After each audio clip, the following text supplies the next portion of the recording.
Music is my life. I grew up in New York, which we call that the Mecca of music. You know, great environment. I have a real eclectic music background.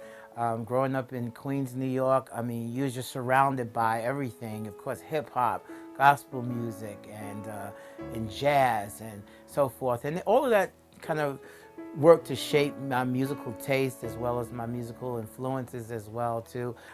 Growing up in the church, gospel music was front and center in my life, always was. And I was kind of left with the task of being a church musician at an early age and had to learn how to teach the choir and parts and all that sort of thing. But again, I was doing all this for fun, just having fun with it. Wasn't thinking career or anything like that, just kind of what you did.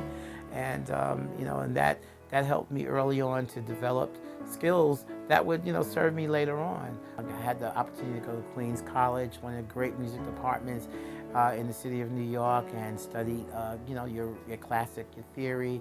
And with the formal training, you need the practical experience. And when you put those two together, that really, what really solidifies your musicianship. A combination of formal training along with practical experience playing in bands and choirs and churches by that time. So that I continued to do throughout my early college training. In my senior year, I got an opportunity to go on the road with one of the guys from the neighborhood who had just made his name for himself, and we know him now as the rap mogul himself, Russell Simmons. He was just getting started and was putting together a band to go out on the road. And I saw this was my opportunity to have that kind of experience. So I left in my senior year, and for the next 2 years, found myself traveling on the road behind some early pioneers of rap, Curtis Blow, and playing in what we call the Orange Crush Band. That now is legendary.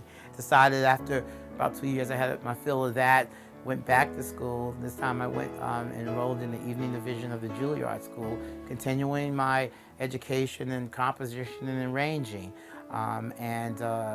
Did that for a year and a half, and learned again a good deal about how to put arrangements together, which I use to this day in my production.